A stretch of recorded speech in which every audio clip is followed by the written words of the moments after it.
Olá, seja bem-vindo ao nosso curso SpaceX Preparação. Você está no canal Física MLT e nós estamos aqui na 23ª aula do curso. Vamos começar?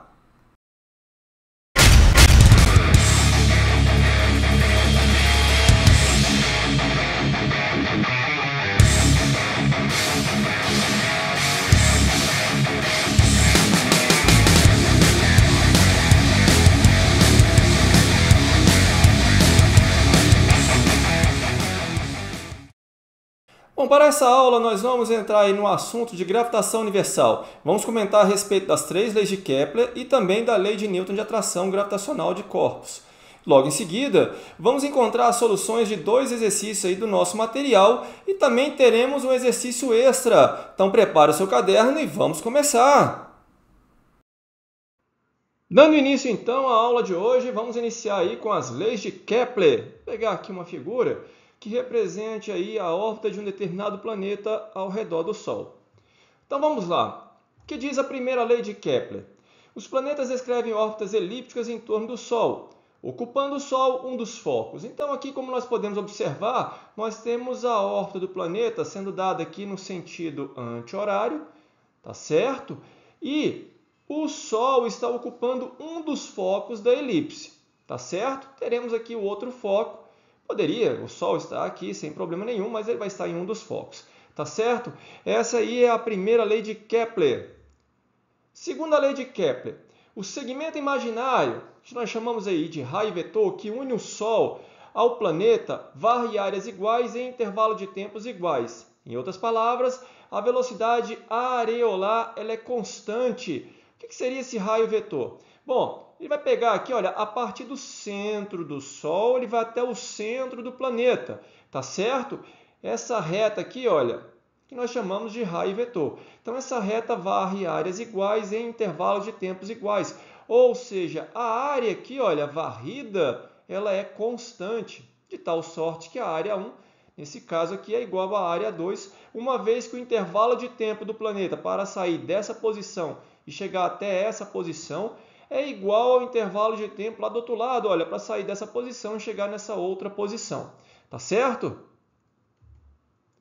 Terceira lei, o quadrado do período de translação, que nós chamamos aí de T maiúsculo de um planeta em torno do Sol, é diretamente proporcional ao cubo do raio médio, R maiúsculo, da sua órbita. Bom, por se tratar de uma elipse, claro, nós não temos aqui um raio, tá? Não é uma trajetória de circunferência, não é uma circunferência, tá certo? É uma elipse. Então, nós temos aqui um raio médio. Quem é o raio médio? Bom, se você for observar aqui, nós temos o planeta ocupando a posição menor, bem próximo do Sol, que nós chamamos aqui, olha, de periélio. E o planeta vai ocupar a posição mais afastada do Sol, que nós chamamos aqui de afélio, tá certo? Bom, se pegarmos essa distância aqui, olha, do afélio, somar com a distância do periélio e dividir por 2, o que nós vamos ter aí como raio médio é exatamente o semi-eixo maior da elipse, tá? Esse traço aqui, olha, essa reta aqui, olha, que sai aqui do centro da elipse e vai até, por exemplo, a posição aqui de afélio, ou podendo ir até a outra posição de periélio. Esse é o que nós chamamos de raio médio, tá certo? Bem tranquilo, então, olha, essas 3 leis de Kepler aí eu já comentei num vídeo em que eu falo sobre noções de astrodinâmica. Vou até deixar o card aí para quem tem interesse em visualizar essas videoaulas, tá certo? Lei da gravitação universal. A gente poderia até chamar isso aqui de quarta lei de Newton, tá? Bom, vamos pegar aqui uma figura que represente o que nós vamos enunciar. Dado aqui 2 corpos, eu tenho aqui o corpo 1 e o corpo 2, tá certo?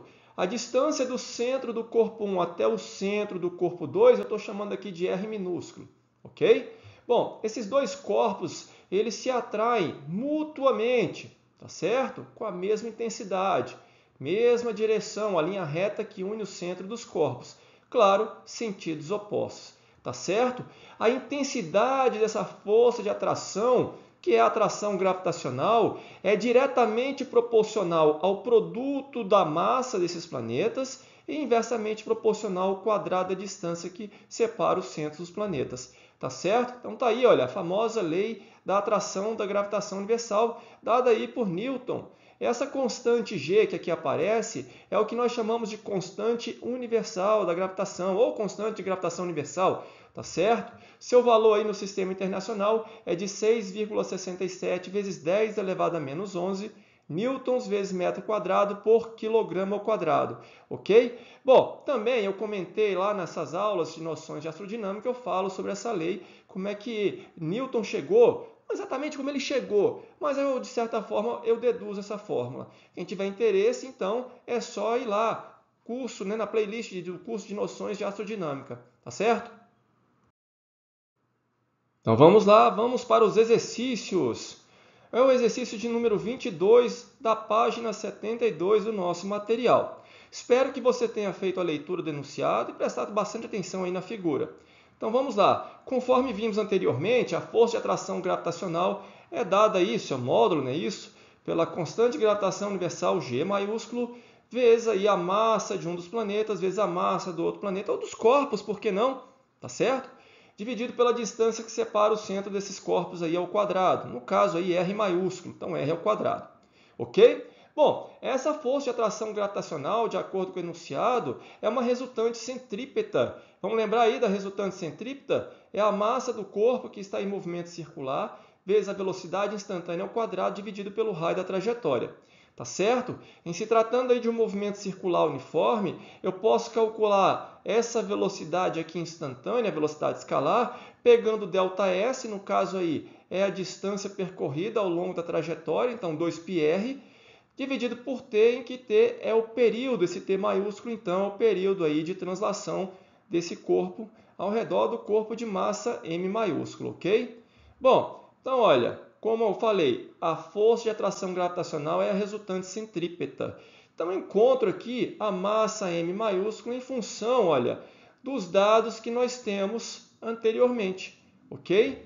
Bom, usando aí a terceira lei de Kepler, eu posso encontrar o período, tá certo? O quadrado do período, então, proporcional ao cubo do raio médio. Como aí a trajetória circular é simplesmente o raio, tá certo? Só isolar aqui, ok? Bom, com isso, olha, eu posso encontrar a alternativa correta, letra C, tá certo? Uma questão aí bem simples que caiu no concurso SpaceX. Nossa próxima questão, da página 73 do nosso material, exercício de número 24. Então vamos lá. Olha só, no que se refere aí a planetas, a corpos que estão bem afastados, tá? A energia potencial de interação entre os corpos é dada pela expressão menos G, em que o G é a constante de gravitação universal, vezes o produto das massas dos corpos, dividido pela distância que separa o centro dos corpos. Tá certo? Você deve estar acostumado, né, com m vezes g vezes h, mas essa expressão da energia potencial gravitacional nós utilizamos quando estamos bem próximo aqui da superfície terrestre, em que não ocorre variação da gravidade, da aceleração da gravidade. Em se tratando aqui de corpos celestes, tá? Terra e Lua, por exemplo, eu tenho que utilizar essa expressão aqui para energia potencial gravitacional. Repare que ela é negativa. Por quê? Bom, isso pelo fato de ter sempre atração gravitacional. Então, essa energia potencial ela é negativa porque se você quer afastar os corpos, é exatamente essa energia aqui, só que positiva, que você tem que oferecer. Tá certo? Por isso que a energia potencial aqui é atrativa, negativa, ok? Bom, vamos utilizar aqui a conservação da energia mecânica. Então, a energia mecânica inicial é igual à energia mecânica final. Por quê? Porque se eu quero pegar um corpo que está na superfície da Terra, por exemplo, e mandar esse corpo para o infinito, eu vou pensar na conservação da energia. Tá? Eu vou desprezar as forças dissipativas, resistência do ar e etc. Tá certo? Como energia potencial inicial, eu vou ter menos G vezes a massa da Terra, por exemplo, vezes a massa de um foguete, dividido pelo raio da Terra. Tá certo? Mais a energia cinética inicial, que vai ser a massa do foguete, velocidade, que eu vou chamar de velocidade de escape do foguete ao quadrado, sobre 2. Então, está aqui, olha, que eu acabei de falar para vocês. tá certo? Se eu quero que esse foguete ele chegue lá no infinito, então a energia potencial gravitacional de interação com a Terra é zero. Não é? A distância é infinitamente longe, bem grande, então essa expressão aqui tende a zero. Tá? E eu quero que esse foguete chegue lá no infinito com velocidade zero. Então, dessa forma, ele escapou aí da superfície da Terra. Ou do dado corpo, aí, como é o caso dessa questão. Tá certo? Bom, com isso, eu posso obter aí a velocidade de escape. Tá aí, olha, é essa expressão da velocidade de escape. Ok? Olha, eu posso escrever a massa do planeta, do corpo, em função da sua densidade volumétrica. Vai ser igual a densidade volumétrica vezes o volume. Em se tratando de uma esfera, o volume é 4/3 de π vezes r ao cubo, em que r aqui, olha, é o raio do planeta, é o raio do corpo, não é isso? Agora eu vou substituir na expressão da velocidade de escape, olha, o que eu chamo de massa, eu vou escrever essa expressão aqui, olha. Então está aqui embaixo, tá certo? Bom, você pode simplificar aqui os termos do raio, olha, r ao cubo aqui em cima, aqui r, você vai encontrar r ao quadrado. Como eles têm uma raiz quadrada, eu posso colocar esse r fora da raiz. Eu também tenho 4 aqui, olha, a raiz quadrada de 4, 2. Então, a velocidade de escape, nesse caso aqui, olha, em se tratando dos termos da densidade, vai depender do diâmetro desse planeta, desse corpo, tá certo? Bom, agora, de acordo com os dados que ele ofereceu aí no enunciado dessa questão, olha, eu vou encontrar a expressão da velocidade de escape em função da constante de gravitação universal, G maiúsculo, e em função do π. Então, se você ficou esperto nas alternativas, algumas você já descartou, tá certo? Então, a alternativa correta aqui, letra D. Interessante essa questão, porque ela é um pouquinho capciosa. Você deve ter ficado em dúvida, será que eu uso quilômetro mesmo? Sem problema, você não está usando a constante G, tá? E também tem que ficar esperto para o π, que se você observou, ele não forneceu nenhum valor de π.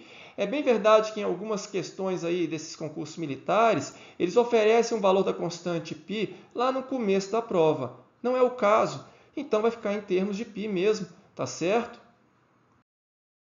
Então vamos para o nosso único exercício extra. Prepare aí o seu caderno. Pause o vídeo após o enunciado. Anote aí o enunciado no seu caderno e tente fazer, por que não? E vamos aí para a conferência da resposta. Vamos lá então, vamos para a leitura do enunciado? Bom, uma questão aí do ITA bem interessante. Considere um segmento de reta que liga o centro de qualquer planeta do Sistema Solar ao centro do Sol. De acordo com a segunda lei de Kepler, tal segmento percorre áreas iguais em tempos iguais. Considere então que, em dado instante, deixasse de existir o efeito da gravitação entre o Sol e o planeta. Assinale a alternativa correta. Letra A. O segmento de reta em questão continuaria a percorrer áreas iguais em tempos iguais. Letra B. A órbita do planeta continuaria a ser elíptica, porém com focos diferentes, e a segunda lei de Kepler continuaria válida. Letra C. A órbita do planeta deixaria de ser elíptica, e a segunda lei de Kepler não seria mais válida. Letra D. A segunda lei de Kepler só é válida quando se considera uma força que depende do inverso do quadrado das distâncias entre os corpos e, portanto, deixaria de ser válida. Letra E. O planeta iria se dirigir em direção ao Sol. Pause o vídeo, anote esse enunciado aí no seu caderno e tente fazer. Bom, eu espero que você tenha feito aí a anotação do enunciado dessa questão, que eu achei assim muito legal. Muito inteligente essa questão aqui do ITA, tá certo? Bom, já de cara você pode pensar em descartar a letra E, porque se ele falou que deixa de existir uma interação gravitacional entre o planeta e o Sol, não faria sentido o planeta se dirigir em direção ao Sol, não é verdade? Então vamos lá, vamos para a solução dessa questão que eu achei muito inteligente. Então vamos lá. Eu vou pegar aqui uma figura para nos auxiliar a visualizar o que está acontecendo. Bom, imagine a seguinte situação. Nós temos aqui um planeta executando essa órbita elíptica, para você que está observando aí o plano do dispositivo, no sentido aqui, olha, anti-horário, tá certo? Mas exatamente nesse ponto O, deixa de existir então a interação gravitacional entre o planeta e o Sol.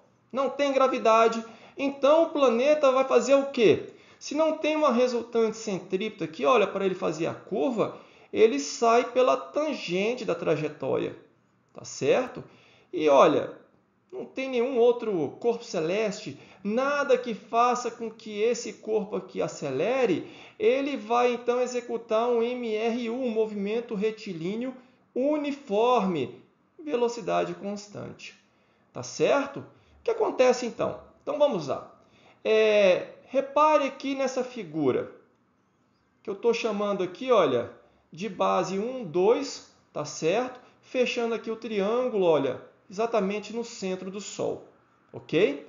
A base que eu estou chamando aqui de 1, 2, o ΔS 1, 2, vai ser igual à velocidade desse corpo vezes o intervalo de tempo que ele gasta para sair de 1 e chegar em 2, tá certo? Que eu estou chamando aqui de ΔT de 1 para 2. Esse aqui é o ΔS de 1 para 2, tá certo? E olha, a mesma situação eu tenho aqui para o 3 e o 4, olha. O ΔS, essa base aqui desse triângulo fechado aqui, olha, no centro do Sol, estou chamando aqui de ΔS de 3 para 4, e ele, por sua vez, é a mesma velocidade do planeta vezes o intervalo de tempo que o planeta aí, olha, leva para sair do ponto 3 e chegar aí no ponto 4, tá? ΔT 3 para 4, ok? Agora, eu posso calcular a área desses triângulos aqui, olha. Tanto o triângulo que tem a base 1, 2, como também o triângulo que tem a base 3, 4. Como é que você calcula a base do triângulo? A área, perdão, base vezes a altura do triângulo dividido por 2. Tá certo? Alguma dificuldade para calcular a área desse triângulo? Não, né? Se você tiver alguma dificuldade, pega aqui o triângulo retângulo, calcula a área do triângulo retângulo, tá certo? Depois, pega esse outro triângulo retângulo menorzinho aqui, olha, calcule a área desse triângulo retângulo menorzinho, subtrai a área maior dessa área menor aqui, desse triângulo retângulo, você vai ter a área desse triângulo aqui, olha, que é exatamente essa expressão, tá? Não muda, base vezes altura dividido por 2. E a área do triângulo 3, 4 também, olha, base vezes altura, e a altura é a mesma, gente. Ele não saiu pela tangente, linha reta, perpendicular, que é essa reta aqui, olha, que seria o semi-eixo, aliás, o eixo maior, né? Pegando aqui o eixo maior, tá certo? Na posição aqui de periélio, né? Ok?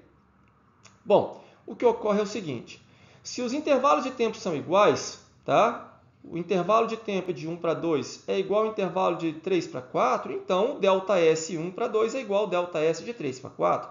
Conclusão é que as áreas são iguais. Ou seja, mesmo que não tenha essa interação gravitacional, a segunda lei de Kepler continua válida. Esse raio que liga o centro do Sol ao centro do planeta continua varrendo áreas iguais em intervalos de tempos iguais, mesmo não sendo uma órbita elíptica. Tá certo?